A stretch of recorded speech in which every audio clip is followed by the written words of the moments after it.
Hi friends, അറ്റീസ് ഫാമിലിയിലേക്ക് സ്വാഗതം. നമുക്കിന്നൊരു healthy ദോശയുടെ റെസിപ്പി നോക്കിയാലോ? പോകാം വീഡിയോയിലേക്ക്. അതിനായിട്ട് ഞാൻ 1 കപ്പ് അരി, 1/2 കപ്പ് ഉഴുന്ന്, 1/2 കപ്പ് ചെറുപയർ, 2-3 ഉലുവ എന്നിവ കുതിർത്തെടുത്തു. അതിനുശേഷം 1 കപ്പ് ചോറും എടുത്തിട്ടുണ്ട്.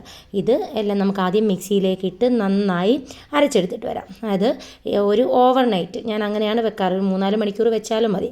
അടച്ച് നമുക്ക് ഓവർനൈറ്റ് അതിനെ റെസ്റ്റ് ചെയ്യാൻ മാറ്റി വയ്ക്കാം.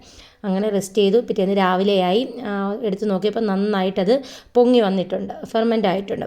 അത് നന്നായി മിക്സ് ചെയ്ത ശേഷം ആവശ്യത്തിനുള്ള മാവ്, നമ്മുടെ അന്നേരം ഉണ്ടാക്കാനുള്ള ആവശ്യത്തിനുള്ള മാവ് ഞാൻ ഒരു പാത്രത്തിലേക്ക് മാറ്റി. അതിലേക്ക് ആവശ്യത്തിനുള്ള ഉപ്പ് വിട്ട് നന്നായി മിക്സ് ചെയ്തെടുത്തു. അതിനുശേഷം ചൂടായ തവയിലേക്ക് കുറച്ച് കോരിയെടുത്ത് നന്നായിട്ട് പരത്തി അതിനെ മൊരിച്ചെടുക്കുകയാണ്.